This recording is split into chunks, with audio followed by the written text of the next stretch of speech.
একটা কল আসে ধরি। কার ফোন? পালাক। সিরিয়াসলি নাহিদ, গার্লফ্রেন্ডের সাথে বসে অন্য মেয়ের ফোন ধরবা?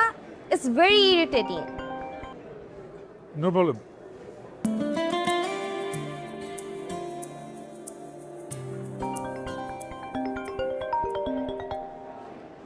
ফোনটা সাইলেন্ট করো। Sure, is silent.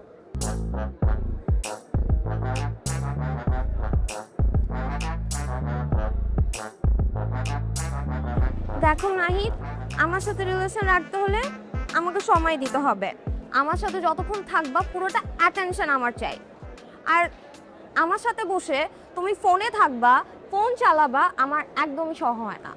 No problem, আমি শুধু তোমার সাথে। Attention please. সরি সবাইকে ডিস্টার্ব করার জন্য। আমার বন্ধু নাহিদ, ওকে এখানকার সবাই চিনে। আমার বন্ধু এখন পর্যন্ত অনেকগুলো মেয়ের সাথে রিলেশন করার ট্রাই করছে, বাট আনফর্চুনেটলি সে একজনের সাথেও কন্টিনিউ করতে পারে নাই। তার কারণ হিসেবে দোষ দেওয়া হয়েছে আমাকে, কারণ যতগুলো মেয়ের সাথে সে রিলেশন করার ট্রাই করেছে সবগুলো মেয়ের মধ্যে কোনো না কোনো প্রবলেম ছিল, আর আমি সেই প্রবলেমগুলো ধরাই দিছি।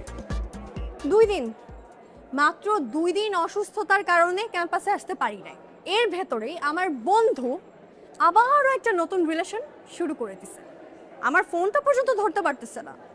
আর আমার ফ্রেন্ড হিসেবে দায়িত্ব এই মেয়ের ব্যাপারে আমি যা যা জানি সব কিছু আমার বন্ধুকে জানা। এরপরও যদি সে সব কিছু জেনে শুনে রিলেশন কন্টিনিউ করতে চায় সেটা তার ব্যাপার। মূল আলোচনায় আসি। দিস ইজ রিমা, আমার ফ্রেন্ডের নিউ গার্লফ্রেন্ড, যার কিনা আমার ফ্রেন্ডের আগেও ইউনিভার্সিটিতে 10টা বয়ফ্রেন্ড ছিল। আমার বন্ধু নাহিদ হচ্ছে তার 11 নাম্বার বয়ফ্রেন্ড। আই মেয়ে, সমস্যা কি তোমার? সবার সামনে কি শুরু করছো এগুলো? ওকে, আমার কথা যদি বিশ্বাস না হয় তাহলে এই মেয়ের ফেসবুকের ব্লক লিস্ট চেক করলে সবকিছু প্রমাণ হয়ে যাবে। ফেসবুক চেক করতে হবে কেন? আজব কথা, ফেসবুক কেন চেক করা লাগবে? দেখো, যে কেউ এসে আমাকে নিয়ে উল্টাপাল্টা কথা বলবে আর তুমি বিশ্বাস করবে? বলো। বিশ্বাস অবিশ্বাসের কথা না তো। ফালাক আমার বেস্ট ফ্রেন্ড, ও আমার কোনো গার্লফ্রেন্ডকে নিয়ে উল্টাপাল্টা কথা বলবে না। তুমি ব্লক লিস্টটা দেখা দাও না বাবু। ব্লক লিস্ট কেন দেখাইতে হবে?